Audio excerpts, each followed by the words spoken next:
Hello YouTube, it is your boy B3 back with another kicking action figure review. I've had this forever. I've had this since before the anime was even announced, when I was just reading the manga. And I'm just now getting to not only reviewing it, but also opening it. I don't know why I sat on this forever. But it is the Ultra Act SH Figuarts Ultraman Manga Bemular. I believe this to be the second Bemular, because there was the Bemular that was like his first enemy, and then there's also the behind the scenes Bemular, which is this one. Which, yeah, this was my first figure for the manga, which is weird because they've released like 3 or 4 of the Ultraman. They've released like 3 manga versions of the Ultraman, and then like I think there's also an anime version, and then they did the same, something similar with Ultra 7. There weren't as many Ultra 7s. I still need an Ultraman, an Ultra 7, and an Ace. I don't care which Ultraman or Ultra 7, but I want one of them. And I think there's only one Ace. But, yeah, you know, he came with in the brown shipper. You know, Bemular. And he wasn't exclusive, so if you want him, he's going to be very expensive. I got mine off eBay for a lot. He cost a lot. And then here is the box. It's laid out like the manga. Let me grab one of the mangas. I happen to have one right here. Oh, it's a little dusty. Here's volume 10. They showed off a figure of Ultra 7 in this with all the guns, but I don't remember if it ever came out or not. So, yeah, see how it's laid out like the manga Ultraman Bemular. Pretty cool. Pretty cool. Put that over there.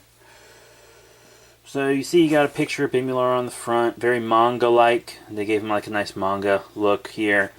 All the different logos for all the different companies and lines that worked on this. Bemular, Science Patrol emblem. Here on the back, it shows him doing some rad stuff. You get an energy ball, you get some repulsor effects. You know, there he is flying around. And there's a little ACBA of him fighting Ultraman, legal stuff.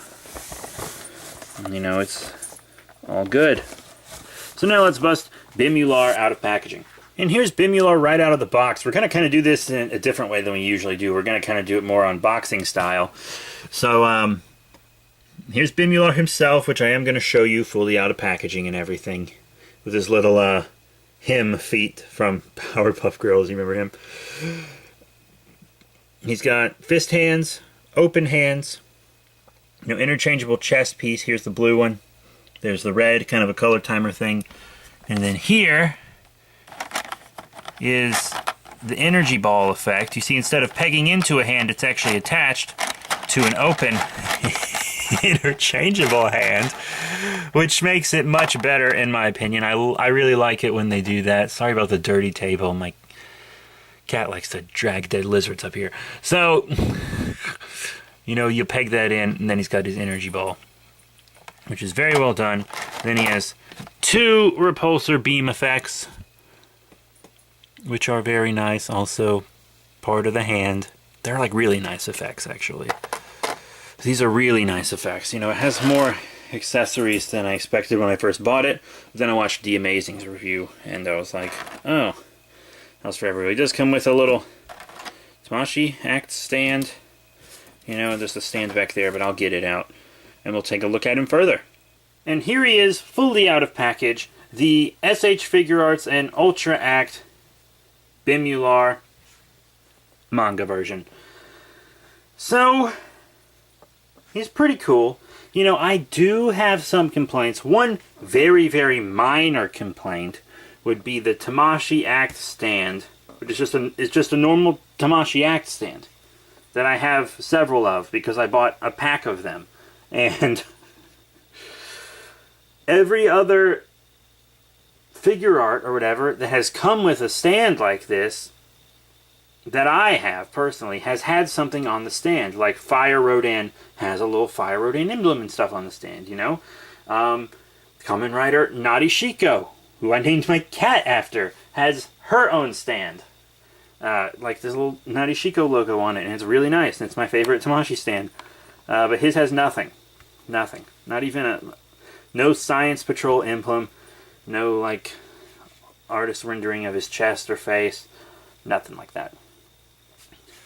But he does stay well in the stand. These are good stands. Tamashii stands are good stands, you know? So, I mean, it's good that I have another one. I'm always happy when a figure comes with a stand like this. But, I was kind of expecting a unique stand. I guess that's just because I got my expectations up. But it does hold him very well, as you could see. And I actually had a pile of stuff right here next to me, and it all fell on top of Bemular after I cut from that last clip. And he actually stayed on the stand after it all fell right on him, and he also didn't break. So, durability points, you know, which is pretty rad. And I can't sit down in my seat that I do reviews in because my cat's in it, and I don't want to stand.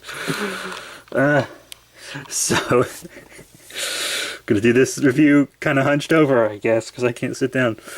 But, Bemular looks very nice. Detail and paint's great. I like the shiny kind of gunmetal, but also kind of blue. It's really nice. He looks really nice. And I like how he's got some blue in the neck and on the face. Goes well with his little color timer. I like all the armored characters. I think they all have really good designs. And they might have made lots of kaiju seijins and stuff just for the sake of storytelling, but I think it worked really well. Like, I have zero complaints when it comes to the manga, and I'm sure I'll have little to no complaints of the anime as well. I mean, I already know the story, so. But once again, this will be uploaded. Ow! My cat just bit me. I'm trying to get her out of the seat. This will be uploaded after the anime's out. Well, I'm recording it while the anime's out, but I haven't had a chance to watch it yet. So, you know, detail and paint's great. He's got his little tail. He's got his spines. His feet are the reason he has to have that stand. He looks good. Right? He looks good.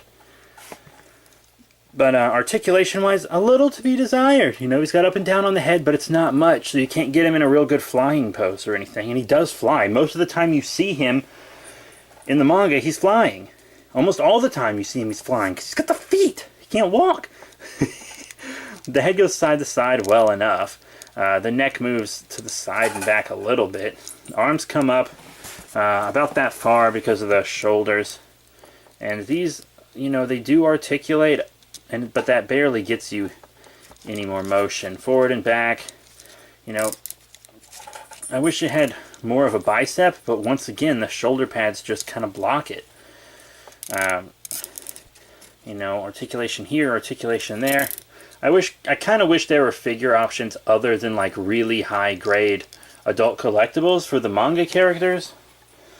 But the manga is for older fans, so. But you know, you got the torso, waist. You know, the waist looks good, real good waist actually.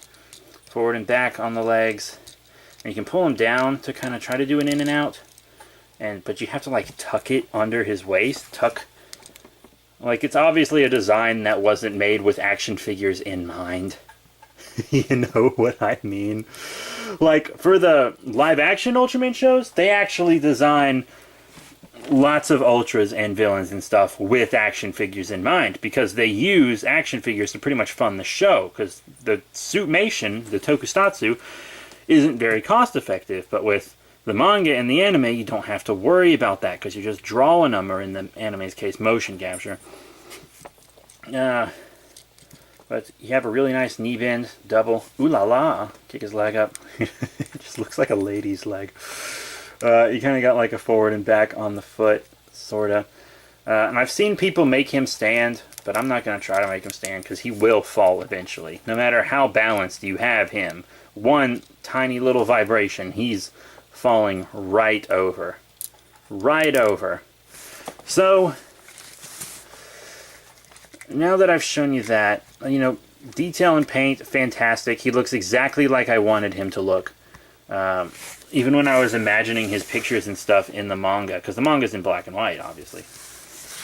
Even when I was imagining how his colors were in the manga before it showed us a full color image of him, I was definitely imagining something very much like this. But the articulation does leave a bit to be desired. But that's not because they did a bad job on the figure or anything, because they did a good job on this figure, and they gave us lots of accessories and everything.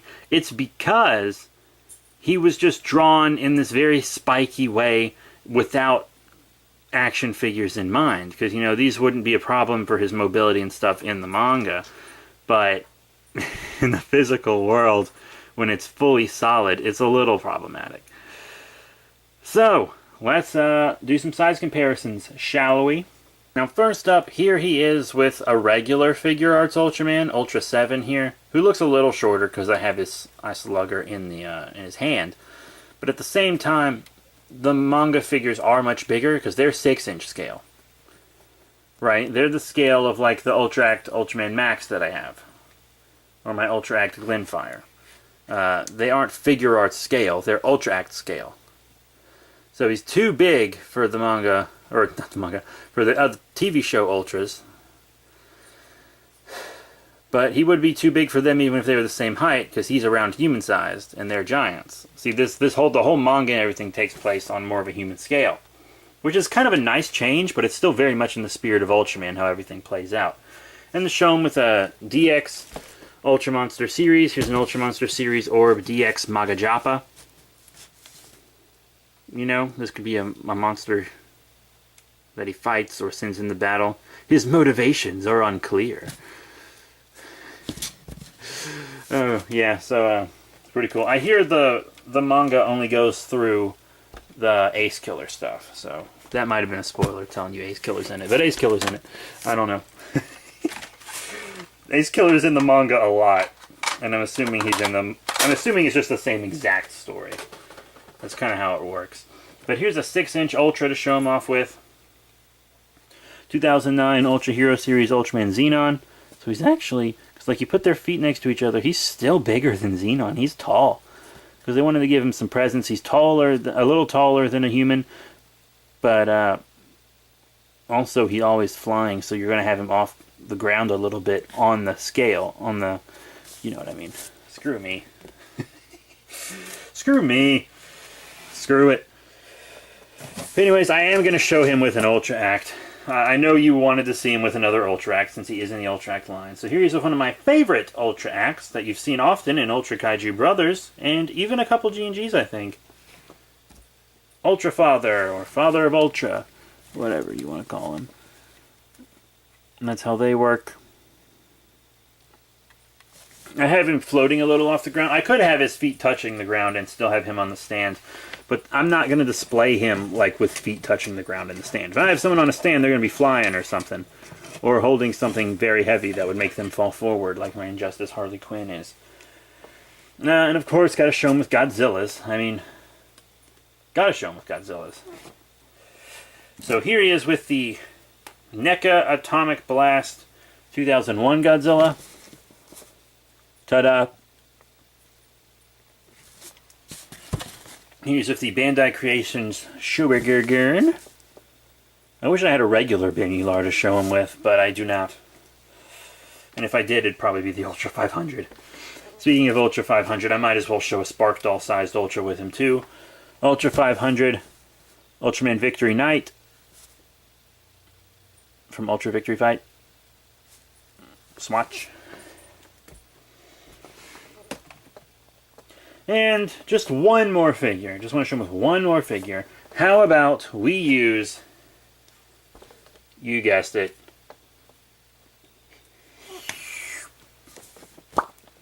Showa Gamera. This is a repaint of the Memorial Box Gamera. Pretty cool.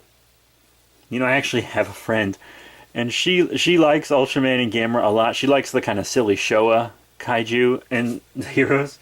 So she always sings the Ultraman theme song, but with Gamera lyrics. Gamera, Gamera, here he comes from the sky. Gamera, Gamera, watch our kaiju fly. And his turtle shell, he comes from a million years away, from a prehistoric land. Comes our hero, Gamera. Maybe it's prehistoric era. That would have rhymed, actually. Screw me. Whatever. She moved to another state. Haven't heard her singing in a while. But yeah. That is our review for the SH Figuarts Ultra Act Manga Bemular from the Ultraman manga and now anime. So final thoughts. Glad he comes with a stand because he definitely needs it. He comes with plenty of accessories. The detail and paint are rad. He looks fantastic. Very, very intricate. Wonderful look to the figures. The articulation could be better. The articulation could definitely be better. But all in all, I do like this figure. Was it worth the price I paid for it? Probably not. I paid a lot for him. His aftermarket was insane. I could have got maybe 2 Figuarts release price for what I got him for. I paid $100 since you're going to ask me. I paid about, well, I paid a little less. I paid like 90 something. But still, it felt like $100. So that's it. Thank you all very much for your support. Remember to rate, comment, and subscribe. Check out all the cool links in the description below. Facebook, Twitter, etc. Let me know what you think of the manga or anime in the comments section below. I'd really like to know. No spoilers, though, for anyone who might not have seen it and who's just looking for cool Ultra or Kaiju figures. That's it. Thank you all once again for your support, and I'll see y'all later.